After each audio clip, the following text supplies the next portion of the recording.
आज के युग में यदि विद्यार्थियों की बात की जाए, विद्यार्थियों के प्रसंग में जैसे जैसे कंपटीशन बढ़ा है, प्रतियोगिता बढ़ी है, बेरोजगारी बढ़ी है, जो प्रशिक्षित बेरोजगार हैं उनकी संख्या बढ़ी है, तो एक उचित तरीके से और वैज्ञानिक तरीके से अध्ययन करना ज्यादा अनिवार्य तत्व हो गया है। जो भी प्रतियोगी छात्र हैं, विशेष तौर पर उनके संदर्भ में कुछ विषय हैं, उनको आज इस अवसर पर मैं आपके सामने रखना चाहूंगा। क्योंकि जैसे कि आप में से किसी की परीक्षा महीने भर बाद है, किसी की 2 महीने बाद है, किसी की 4 महीने बाद है, या किसी की साल भर बाद होगी। अलग अलग प्रतियोगी परीक्षा के लिए आप तैयारी कर रहे हैं। इस युग में जब आपको रिजल्ट या परिणाम इस आधार पे मिलता है कि आपका चयन हुआ कि नहीं हुआ, आपके 99% नंबर आए और यदि आपका सिलेक्शन नहीं हुआ तो आप फेल बराबर हैं, और यदि 40% अंक आकर के भी यदि आप सेलेक्ट हो जाते हैं तो आप उत्तीर्ण हैं, पास हैं। इसका मतलब ये हुआ, ये जो प्रतियोगिता का युग है, इसमें चयन ही आपकी सफलता और असफलता का जो मानक है वो रखा गया है। कुछ बातें आज के युग में जब आप तैयारी कर रहे हो तो उन विषयों को लेकर के मैं चर्चा कर लेता हूं, जो कि आपके जीवन में काफी काम आएंगी। सबसे पहला विषय है टाइम मैनेजमेंट को लेकर के। प्रत्येक विद्यार्थी के पास, चाहे वो फॉर्म भरने से लेकर के एग्जाम के बीच का समय रहे, वास्तव में देखा जाए समय समान होता है, सभी के लिए समय एक जैसा होता है। 24 घंटे का ही दिन होता है और उतने ही दिन होते हैं जितने एक एक्स नाम के विद्यार्थी के लिए, उतने ही वाई नाम के विद्यार्थी के लिए। मतलब इसमें कोई समय को लेकर के किसी प्रकार का कोई भी अंतर नहीं है, सब समान रूप से समय मिला हुआ है सभी को। लेकिन फिर भी कुछ टॉप कर जाते हैं, कुछ मध्यम रैंक ला करके सेलेक्ट होते हैं, कुछ लोग कुछ नंबर से रह जाते हैं और कुछ लोग पूरी तरह से बाहर हो जाते हैं। ये अंतर जो आता है, इस अंतर के पीछे कुछ कारण ऐसे हैं जिनको आप ध्यान रखें। सबसे पहला कारण उसमें अपना जो समय का प्रबंधन है, टाइम मैनेजमेंट है, वो आप अच्छा रखें।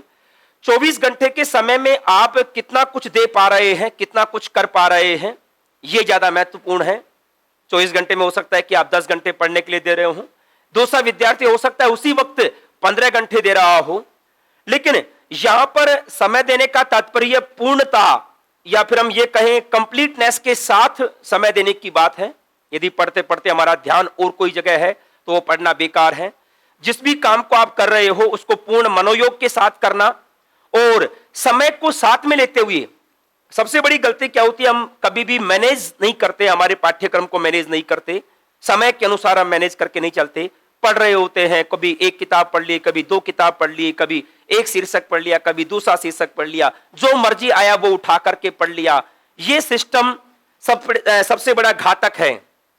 अपने पाठ्यक्रम को डिवाइड करके सबसे पहले तो इसका जो बड़ी प्लानिंग है, जैसे 1 महीने की या 2 महीने की जो प्लानिंग है वो करिए कि मेरे को ये पाठ्यक्रम कितने दिनों में पूरा करना है, और उसके अलावा उस पाठ्यक्रम को पूरा करने के लिए मैं दिन भर में कितना समय दे सकता हूं। समय ध्यान रखना 24 घंटे ही है सभी के पास, लेकिन 24 घंटे के अंदर आदमी कितना काम लेता है ये उसके ऊपर डिपेंड करता है। 24 घंटे को आप बढ़ा नहीं सकते, लेकिन 24 घंटे के अंदर जो काम का समय है उसको आप बढ़ा सकते हैं। यदि आपको लगता है कि आज मेरा 1 घंटा खराब हुआ है तो आप ऐसी थिंकिंग रखो कि कल मैं ये कोशिश करता हूं कि मेरा 1 घंटा खराब ना हो। मतलब आपके जो 10 घंटे थे, 10 की जगह आपके 11 घंटे हुए। अगले दिन फिर आपको पता लगा कि मेरा ये आधा घंटा मैं इस जगह जाकर के समय खराब किया, मैं चाहता तो इस आधे घंटे को बचा सकता था, तो उसको आप ऐड करिए। अगले दिन 11.5 घंटे हो गए। ऐसे मैनेज करते करते अपने समय के बारे में आप बहुत कुछ समय बचा सकते हो। ये 24 घंटे का समय है ना, इसी का यदि पूर्णतया उपयोग कर लें तो अपना जो कार्य है, अपना जो काम है वो पूरा हो सकता है। ये सफिशिएंट समय होता है। सबसे बड़ी बात टाइम मैनेजमेंट को लेकर के, प्रत्येक विषय को जितनी आपकी आवश्यकता है उसके अनुसार आप डिवाइड करें। जैसे मान ले, हो सकता है किसी का जो विषय है वो तैयार हो सकता है किसी का जीके का विषय तैयार नहीं हो, या फिर एक दूसरे की विपरीत स्थिति मिल सकती है। जीके यदि अच्छा तैयार है तो सब्जेक्ट के ऊपर जोर दीजिएगा, सब्जेक्ट अच्छा तैयार है तो जीके के ऊपर जोर दीजिएगा।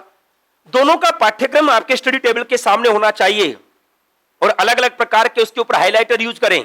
एक बार आपने स्टार्ट किया, एक एक टॉपिक को पढ़ते चले, गोल्डन होता गया, फिर आपने दोबारा से स्टार्ट किया, कोई दूसरा रेड कलर का लेकर के स्टार्ट कर दिया, मतलब ऐसे लगे कि रंग गया। रंगने से पता लगेगा कि आपको जैसे अलग कलर का वहां पे कोई टॉपिक दिखेगा, जैसे स्टार्टिंग में आप पढ़ रहे थे गोल्डन वाले आपने पढ़ लिए, बाकी बच गए, तो हमेशा आपके ऊपर एक मैनेज करने को लेकर के एक व्यवस्था रहेगी, आपके दिमाग में सोच रहेगी। तो एक तो ये चीज ध्यान रखें कि पाठ्यक्रम में कोई भी शीर्षक व्यर्थ का नहीं है, बेकार का नहीं है, इसलिए इन सबको ध्यान में रखते हुए अपनी तैयारी करें। दूसरी बात यहां पर हमारे पास आती है, एक संकट की स्थिति के अंदर हम हमारा धैर्य त्याग कर देते हैं। जैसे कि आप में से किसी ने पूछा भी था कि क्यों इतनी बड़ी बड़ी नौकरी को छोड़ करके दूसरी जगह आना होता है, या कई लोग ऐसे भी हैं जो आईएएस को छोड़ करके प्राइवेट सेक्टर में भी गए हैं या प्राइवेट सेक्टर को छोड़ करके आईएएस में भी आए हैं। तो ये सब अपना व्यक्तिगत मुद्दा है, इसमें सबके अलग अलग हित है। मैं यदि अध्यापन वृत्ति करा रहा हूं तो ये मेरा खुद का निजी फैसला है। किसी को प्राइवेट सेक्टर अच्छा लगता है तो आईएएस छोड़ के भी गया है, और यदि किसी को गवर्नमेंट सेक्टर रेपुटेशन जो अच्छी लगती होगी या और कुछ अच्छा लगता होगा, वो प्राइवेट सेक्टर को छोड़ करके गवर्नमेंट सेक्टर में आता है। लेकिन जैसे कि आज के युग में विभिन्न बातों को देखते हुए भी, विभिन्न प्रसंगों को देखते हुए भी, जो गवर्नमेंट सेक्टर है वो सबसे ज्यादा एक तरह से सुरक्षित माना जाता है, इसीलिए ज्यादा एक तरह से हम कहें इसकी ओर आकर्षण लोगों का बड़ा है। अब सबसे बड़ी बात यहां पर यदि हम चर्चा करें तो वो आती है क्राइसिस मैनेजमेंट की। क्राइसिस मैनेजमेंट का मतलब ये होता है, जैसे एग्जाम हमारा नजदीक आता है, एग्जाम नजदीक आते ही हम क्रैश होने लग जाते हैं, कभी बीमार पड़ गए, कभी एक्सीडेंट हो गया, कभी क्या हो गया, कभी लंबी बीमारी, कभी बुखार रहने लग गया, कभी सरदर्द रहने लग गया। ये वास्तव में क्राइसिस के पार्ट हैं। जैसे आपने गीता में देखा, युद्ध के प्रसंग में अर्जुन ने अपने परिवार वालों को सामने देख करके युद्ध करने से मना कर दिया। उस वक्त श्री कृष्ण ने जो उपदेश दिया, वास्तव में वो उपदेश वो क्राइसिस मैनेजमेंट का सबसे बढ़िया उपदेश हम मान सकते हैं। उस ऐसी परिस्थिति के अंदर जब आपको लगे कि मैं तो कंपटीशन से बाहर हो चुका हूं, अब मेरा कुछ नहीं होने वाला इत्यादि के रूप में, तो वहां पर आपके जो कर्तव्य चेतना है कि आपको क्या करना है, आपके भविष्य के बारे में सोचते हुए, अपने परिवार के बारे में सोचते हुए आपको डिसीजन लेना चाहिए। कहीं कभी भी ऐसा ना सोचे कि एग्जाम से पहले ही आप कंपटीशन से बाहर हो जाएं। कई लोग होते हैं ऐसे, फर्स्ट ग्रेड की तैयारी कर रहे थे, पता नहीं अचानक से वो थर्ड ग्रेड की तैयारी की ओर डाइवर्ट हो गए, या सेकंड ग्रेड की तैयारी कर रहे थे, अचानक वो थर्ड ग्रेड की ओर डाइवर्ट हो जाएं। तो ये इस तरह का जो परिवर्तन है, या एक तरह से देखा जाए आप जो दूसरी तरफ जाने का कार्य कर रहे होते हैं, ये कार्य करना गलत है। क्राइसिस मैनेजमेंट का मतलब यही होता है कि जैसी भी परिस्थिति हो, उस परिस्थिति में अपना जो बचाव है या अपना जो बेहतर है वो देने की कोशिश करें। यदि मान लो कोई मौसम खराब हो गया, या फिर पेपर टफ आ गया, या फिर पेपर आउट हो गया, या फिर और कोई बात हो, तो वो ऐसी परिस्थितियां हैं जो सभी के लिए समान हैं। आपकी तैयारी का पार्ट ये भी है कि आप एग्जाम के समय अपने आप को भी सही रख सकें। तो ये भी रोजाना आपके स्वास्थ्य का भी ध्यान रखना हो, आपको तैयारी के दौरान कैसे कैसे अपने स्वास्थ्य को ध्यान में रखते हुए ही तैयारी करनी है। यदि आप मान लीजिएगा वहां पर 6 महीने से तैयारी कर रहे थे, आप एक तरफा तैयारी कर रहे थे, लेकिन अचानक एग्जाम के टाइम में बीमार हो गए, तो 6 महीने की तैयारी बेकार है। ठीक उसी प्रकार से क्रिकेट का खिलाड़ी साल भर से मेहनत कर रहा था, साल भर से अपना जो विषय था वो उसको बार बार रिपीट कर रहा था, बार बार वो एक तरह से देखा जाए अभ्यास कर रहा था, लेकिन मैच के पहले दिन ही क्या हुआ, वो बीमार पड़ गया या फिर उसके कोई चोट लग गई, तो उसकी तैयारी बेकार गई, उसको खेल में नहीं खिलाया जाएगा। अब इसमें ये तैयारी का ये भी एक पार्ट है जिसमें ये बताया जाता है कि अपनी तैयारी कैसे आप कंटिन्यू रखें और उस तैयारी को कैसे श्रेष्ठता तक पहुंचाने का जो कार्य है वो कर सकें। इसके अलावा आपके पास जो भी सिलेबस है, उस सिलेबस को समय से पहला कंप्लीट करने का, समय से पहले ही उसको कंप्लीट करने की प्लानिंग करनी चाहिए। कई लोग ऐसे प्लान करते हैं कि एग्जाम के दिन जाकर के सिलेबस पूरा हो, तो कभी भी उनका सिलेबस पूरा नहीं हो सकता। आपका जो, अब जैसे कि आपके अधिकांश लोगों का पाठ्यक्रम पूरा हो चुका है, तो आपके पास जितना समय है, अब एक महीने, डेढ़ महीने के शेड्यूल के अंदर अपने पाठ्यक्रम को डिवाइड करें। यदि आपकी तैयारी ठीक है तो हो सकता है 15-20 दिन में आप पूरा कवर कर लोगे। यदि तैयारी आपकी मध्यम श्रेणी के तो महीना भर लगेगा, और तैयारी यदि आपकी कमजोर है तो 1.5 महीने का समय सफिशिएंट है। उसके अकॉर्डिंग आप मैनेज करते हुए अपनी तैयारी को करें। रिजल्ट के बारे में सोचो मत, रिजल्ट चयन होगा कि नहीं होगा, यह तो एक पूरी तरह से दौड़ है। दौड़ में यदि आप पीछे रह गए तो इसका मतलब यह हुआ कि आपसे कोई तेज दौड़ने वाला था। इसका मतलब यह नहीं कि आप फेल हो गए, इसका मतलब आप कमजोर हो, यह नहीं है। लेकिन वहां पर आपको कोशिश यह करनी है कि सभी में से सबसे बेहतर रिजल्ट मिले, मतलब आप अपना बेहतर दे सकें, यह सबसे महत्वपूर्ण है। और जो व्यक्ति एग्जाम के टाइम में सेटिस्फाई होकर के अपना बेहतर दे देना, उसको रोकने वाला कोई भी नहीं है, बशर्ते कि आप खुद ही कॉन्फिडेंट नहीं हो। एग्जाम के टाइम आपको लगा कि मेरा तो ये भी छूट गया और वो भी छूट गया, ये नहीं पढ़ पाया, वो नहीं पढ़ पाया, तो इसका मतलब पक्का है कि उसकी तैयारी पूरी नहीं हो पाई है, तैयारी कंप्लीट नहीं हुई है। इसीलिए इस स्थिति के अंदर है, यदि आप आपकी तैयारी पूरी कर चुके होते तो फिर आपको इस तरह का चिंतन करने की आवश्यकता नहीं थी। तो यह भी ध्यान रखें, अपना जो सिलेबस है वो एग्जाम से पहले ही अच्छे से कवर कर लें। और यह नहीं कि एग्जाम के टाइम तब आप नया विषय पढ़ते रहें। एग्जाम से पहले जितना भी आपका पाठ्यक्रम है उस पाठ्यक्रम को एक बार पढ़ करके अपने अकॉर्डिंग, जैसे भी कुछ लोगों की प्रवृत्ति होती है नोट्स बना करके पढ़ना, कुछ लोगों की प्रवृत्ति होती है जो किताबों से पढ़ना, इत्यादि प्रकार की अलग अलग प्रवृत्ति होती है। उन सब प्रवृत्तियों को ध्यान में रखते हुए जैसे भी आपको उचित लगे, जैसा आपके लिए उचित हो वैसा, कोई आवश्यक नहीं नोट्स बनाएं। हो सकता है कि आपको किताब में से, क्योंकि आपकी कोई कॉम्पिटिटिव एग्जाम के अंदर जैसे ऑब्जेक्टिव एग्जाम है, सारे के सारे आपको तो केवल गोले भरने हैं या फिर ये मान लीजिएगा ऑब्जेक्टिव हल करने हैं। यदि आपका कोई डेस्क्रिप्टिव एग्जाम होता तो लेखन शैली की परीक्षा भी होती, वहां पर तो आपको लिख लिख करके याद करना ही ज्यादा उपयुक्त रहता है। लेकिन यहां तो आपके ज्ञान की परीक्षा है, और वो भी ज्ञान न होकर के अभिज्ञान की परीक्षा है। आप चारों विकल्पों को देख करके आपका उत्तर याद कर पा रहे नहीं कर पा रहे हैं, इस बात की परीक्षा है। तो जितना अधिक पढ़ सकें विषय को लेकर के, पाठ्यक्रम को लेकर के, जितना भी, कभी भी लिमिटेड मत होइए। हो सकता है कि यद्यपि मैंने कोशिश की है पूरा विषय कंप्लीट देने की, फिर भी आपको लगे कि यह फैक्ट मेरे से रह गया, तो उस फैक्ट को आपके पाठ्यक्रम के विषय के अंदर जोड़ लें। हो सकता है परीक्षा के अंदर काम आ जाए, हो सकता है कि कौन सी जगह काम आ जाए। इस तरह से आप पूरे पाठ्यक्रम को लेकर के चलेंगे। साथ में काफी लोगों को एक सबसे बड़ी बीमारी होती है, और वो बीमारी है भूलने की बीमारी। सब में होगी, अधिकांश में ये कहते हैं सर हम पढ़ते तो बहुत हैं लेकिन याद नहीं रहता, हम भूल जाते हैं। मैं तो ये कहता हूं कि वो उनको ये बात कैसे याद रहती है कि मैं भूल जाता हूं, उसको भी तो भूलना चाहिए ना। अगर मैं भूल जाता हूं, ये भी भूल गया मैं, ये तो याद रह जाता कि मैं भूल गया। जिस व्यक्ति को ये याद रह गया ना कि मुझे ये टॉपिक याद नहीं रहता, इसका मतलब वो टॉपिक उसको याद है, वो टॉपिक उसको याद है, तभी तो आपको याद नहीं रहा। ये बात कहते हो आप उसके बारे में। ये बीमारी कोई सामान्य बीमारी नहीं है, ये वास्तव में एक मानसिक बीमारी मात्र है। इसमें इसका कोई इलाज नहीं है, कोई ट्रीटमेंट नहीं है। इसका इलाज एकमात्र, जैसा मैंने महसूस किया, जिन लोगों को भी यदि दिक्कत आती है याद करने में या पुनः पुनः स्मृति के अंदर, तो वो हमेशा ये ध्यान रखें, बार बार जितना अभ्यास कर सकें उतना अभ्यास करें। जिस किसी भी टॉपिक में, चाहे जीके का हो, चाहे वो संस्कृत का हो या अन्य किसी भाषा को हो या अन्य किसी विषय का हो, ज्यादा से ज्यादा प्रैक्टिस करें। यह सबसे महत्वपूर्ण उपाय है, सबसे ज्यादा काम आने वाला उपाय है, या फिर सबसे ज्यादा यूज करने योग्य जो दवाई है ये।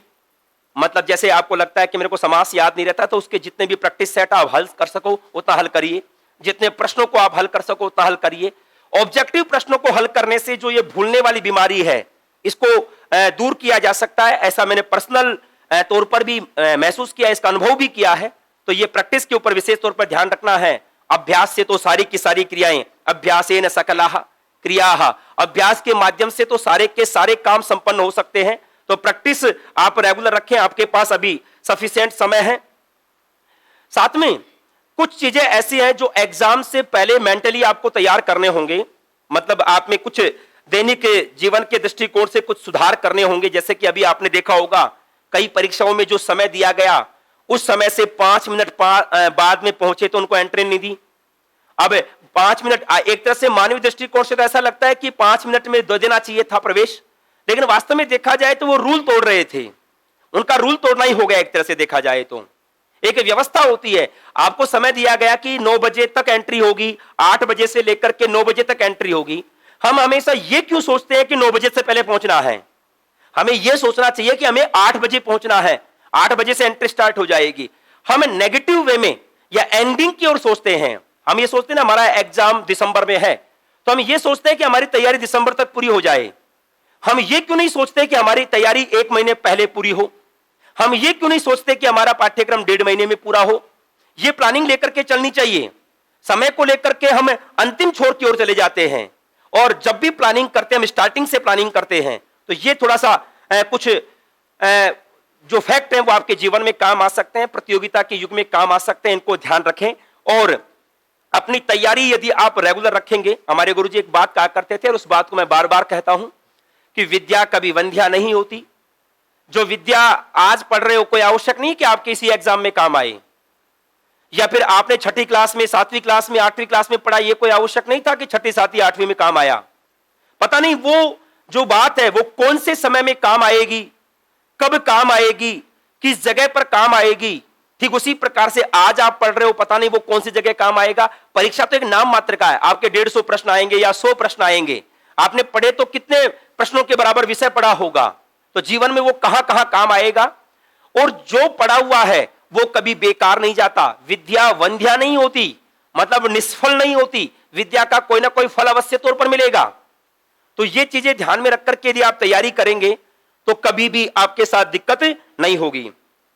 साथ में सबसे बड़ा मोटिवेशन, जैसे मैंने पहले भी आपसे चर्चा की, किसी मोटिवेटर की आपको आवश्यकता नहीं है। सेल्फ मोटिवेशन सबसे बड़ा मोटिवेशन है। अपने परिवार का मोटिवेशन सबसे बड़ा मोटिवेशन है।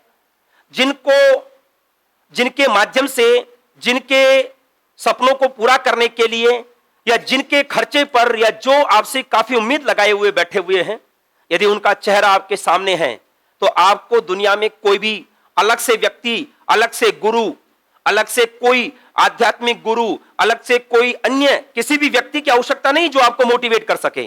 और जो अपने परिवार का, अपने परिचितों का, अपने सगे संबंधियों से मोटिवेट नहीं होता, उसको दुनिया का कोई मोटिवेटर मोटिवेट भी नहीं कर सकता। वो मोटिवेट करेगा भी तो घंटे भर का, आधे घंटे का मोटिवेशन होगा और वो खत्म हुआ, आपका मोटिवेशन खत्म। लेकिन परमानेंट मोटिवेशन सेल्फ मोटिवेशन रहेगा। तो इन चीजों को ध्यान में रखकर के यदि आप तैयारी करेंगे, अपने परिवार को ध्यान में रखकर के तैयारी करेंगे, अपने ये मान लीजिएगा आपका जीवन का उद्देश्य, ये समय ध्यान रखना दोबारा नहीं आएगा। प्रतियोगिता के युग में जैसे जैसे निरंतर आगे बढ़ते जाते हैं, हमारे अवसर उतने ही कम होते जाते हैं। प्रतियोगिता बढ़ती जाती है, नए नए जो जितने भी अच्छे क्रीम माइंड वाले जिनको आप कहते हो, नए नए लोग मार्केट में आ जाते हैं, मार्केट इन द सेंस प्रतियोगिता में आ जाते हैं, तो वो आपको डिफीट करेंगे, नो डाउट। जिस दिन आज आपको जो अवसर मिल रहा है ना पढ़ने का, या जो समय मिल रहा है, वो कल नहीं मिलेगा। कल का मतलब ये हुआ इस बार की वैकेंसी में आपको जो समय मिल रहा है ना, अगली बार में नहीं मिल पाएगा। और विशेष तौर पे संस्कृत के विद्यार्थियों के लिए तो ये गोल्डन टाइम है। इसके बाद एक तरह से मैं कहूंगा कि समय बहुत नेगेटिव जा सकता है। इतनी बढ़िया वैकेंसीज की हम कल्पना नहीं कर सकते, क्योंकि 3500, 2500, 1800 ये क्रमिक तौर पर जो 3 वैकेंसी हैं, ये एक तरह से संस्कृत शिक्षा के जगत में भंडार है। ऐसा टाइम एक तरह से मान लीजिएगा ये गोल्डन टाइम था पिछले 4-5 साल का जो चल रहा है ना, संस्कृत शिक्षक के दृष्टिकोण से ये स्वर्णिम युग है। और इस स्वर्णिम युग में आप अंतिम छोर पर हो। अब यदि आपसे ये चूक गया ना तो फिर आपके हाथ में कुछ नहीं बचेगा।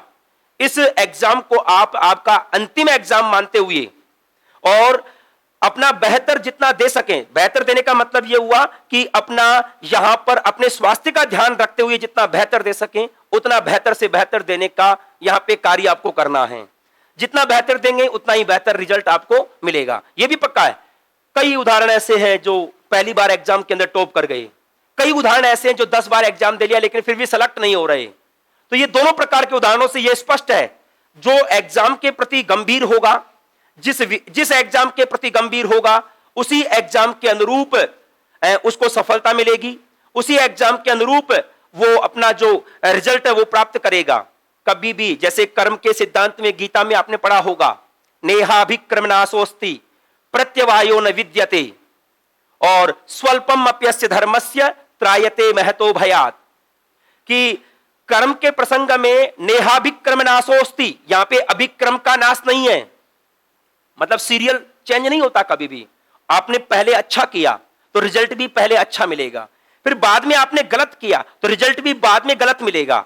अभिक्रम है, एक सीरियल है, जितना जिस क्रम में जिस अनुपात में आप करोगे उसी अनुपात में आपको फल मिलेगा। प्रत्यवायो न विद्यते, विपरीत भी नहीं है। आप काम तो करो उत्तीर्ण होने के लिए और फेल हो जाओ, ऐसा संभव नहीं है। मतलब आपको रिजल्ट भी उसी के अनुरूप मिलेगा, जैसा आप करोगे वैसा ही आपको रिजल्ट मिलेगा। ठीक उसी प्रकार से यहां पे जो भी काम करो, जैसे कि गीता में निष्काम की बात करते हैं हम, ईश्वरार्पण भाव के दृष्टिकोण से सब कुछ कर्तव्य चेतना के भाव से यदि हम काम करेंगे तो हमें रिजल्ट अवश्य तौर पर मिलेगा। तो आज इस अवसर पर मैं तो आप सभी को एक ही संदेश देना चाहूंगा, रिजल्ट यदि चाहिए, परिणाम यदि चाहिए, परिवर्तन यदि आप चाहिए, आपके जीवन में कुछ विशेष हो, जीवन में जो अब चल रहा है उससे विपरीत या उससे भिन्न प्रकार का कोई आनंद या भिन्न प्रकार का जो सम्मान है वो हमें मिले, तो आज से ही आपको कुछ विशेष करना होगा, मेहनत करनी होगी। मेहनत का कोई दूसरा विकल्प नहीं है। प्रतियोगिता के प्रसंग में मेहनत ज्यादा, न केवल ज्यादा बल्कि औरों से ज्यादा। ज्यादा की वैसे तो कोई लिमिटेशन नहीं है कि हम 24 घंटे पढ़ें कि 20 घंटे पढ़ें कि 18 घंटे पढ़ें, लेकिन औरों की तुलना में अब आपको यहां पे कंपीट करना है। प्रतियोगिता में ये विशेष बात है। जो अन्य परीक्षाएं जैसे आपने बोर्ड, यूनिवर्सिटी या 10वीं क्लास 12वीं क्लास की दी होंगी, तो वहां पर आपका व्यक्तिगत हित था कि आप जितना पढ़ेंगे उतना नंबर आ जाएंगे। या तो आपको पढ़ना है, नंबर तो उतने ही आएंगे, लेकिन औरों से आगे भी रहना है। जितनी सीट है उतने लोगों को सेलेक्ट करेंगे। तो आप अपने आप को तैयार करते रहें, मोटिवेट करते रहें। टेस्ट सीरीज के माध्यम से, टॉपिक टेस्ट के माध्यम से हमने आपको इतने लगभग 5000 प्रश्नों के माध्यम से अभ्यास करवाया। उनको बार बार रिपीट करिए। जिस टॉपिक में आपको गलती लगती हो उसको और बार बार पढ़िए। गोल्डन टेस्ट सीरीज में प्रत्येक टेस्ट के अंदर आपको एक एग्जाम का अनुभव होना चाहिए। मतलब प्रत्येक टेस्ट आपको ऐसा लगे कि हम आरपीएससी का एग्जाम देने जा रहे हैं, तभी जाकर के आपको रिजल्ट मिलेगा। लेकिन गोल्डन टेस्ट को भी आप इस दृष्टिकोण से दें कि चलो पेपर ले आते हैं, 150 प्रश्न मिलेंगे। 150 प्रश्न के उद्देश्य से दे रहे हैं तो फिर कोई फायदा नहीं है। पेपर मिल जाएगा, पेपर ले आते हैं, चलो उस उद्देश्य से दे रहे हैं, कोई फायदा नहीं है। यदि आप पूरी तैयारी करके दे रहे हैं तो एक भी एग्जाम को आपने अच्छे से दिया ना तो उसका रिजल्ट मिलेगा। और यदि 10 के 10 एग्जाम दिलोगे तो आप समझ सकते हो रिजल्ट 10 गुना मिलेगा, जो कि आपने उम्मीद की है उससे भी ज्यादा मिलेगा। हमने हमारी तरफ से जितनी मेहनत हो सकती थी, हमारा जितना पार्ट था, उतना बेहतर से बेहतर देने की कोशिश की है। जहां तक हो सका किसी भी हालात के अंदर कोई क्लास भी नहीं छोड़ी।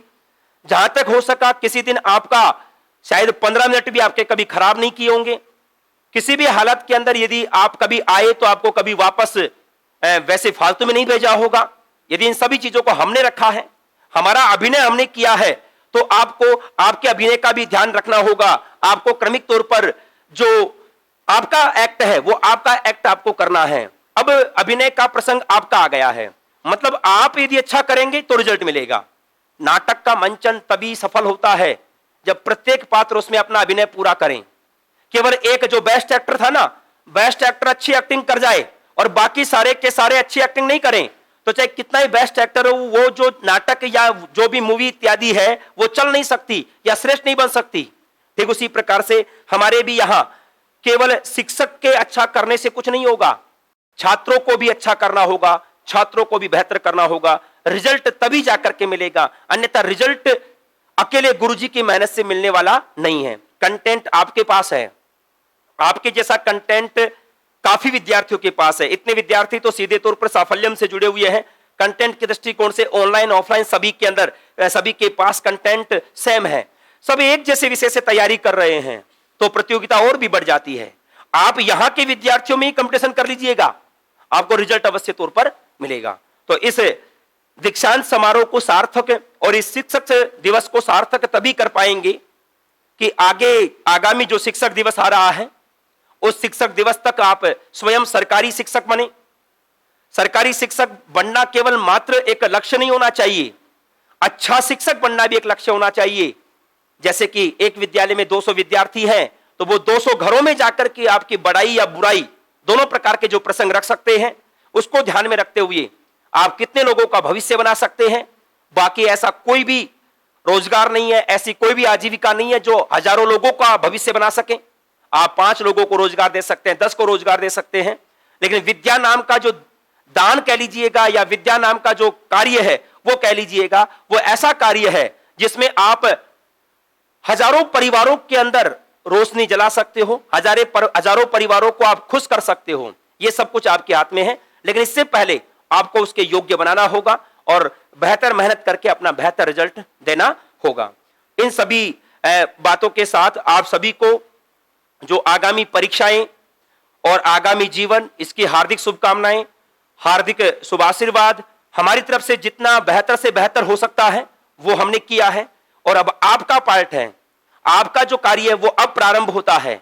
अब विषय को लेकर के, अपनी तैयारी को लेकर के अपना जो कार्य है, अपने आप को बिल्कुल दीन दुनिया से काट करके जितना अपने आप को अपने में लगा लोगे, आत्मन्येव आत्मना तुष्टः, अपने के अंदर अपने से संतुष्ट हो जाओ, और प्रतियोगिता के दृष्टिकोण से यहां पर हजारों लोगों के बीच में आप कंपीट करो। अपनी तैयारी को बेहतर से बेहतर समय देते हुए 24 घंटे में से जितना समय निकाल सको, मैक्सिमम का मतलब यह नहीं कि कोई लिमिट क्रॉस कर दो, आप 19 घंटे पढ़ रहे हो, 20 घंटे पढ़ रहे हो, नहीं पढ़ सकते, कोई नहीं पढ़ सकता, लेकिन जितना समय आपके पास है उसमें से क्वालिटी टाइम निकाल करके, बेहतर समय निकाल करके अच्छे से आप पढ़ो।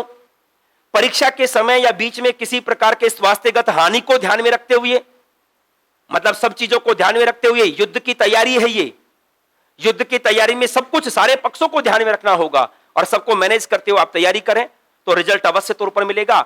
और ये एक अचूक मंत्र है, अचूक शास्त्र है। हजारों विद्यार्थी पहले भी इस मार्ग पे चल करके सेलेक्ट हुए हैं, विभिन्न जगह पर नौकरियां कर रहे हैं।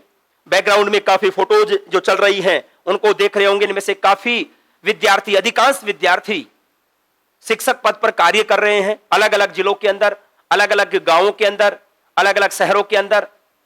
तो ये तभी संभव है यदि आप मेहनत करें तो इसी बैच में से काफी शिक्षक बन जाएंगे। मेहनत करें तो इस एग्जाम में बनेंगे तो सारे ही ना, पोस्ट तो सारी भरी जाएंगी। अब उनमें से जो बेहतर करेगा, बेस्ट करेगा, वो सेलेक्ट होगा। अब सब कुछ आपके सामने है, आपके हाथ में है, और उसको जितना बेहतर कर सके उतना बेहतर करें।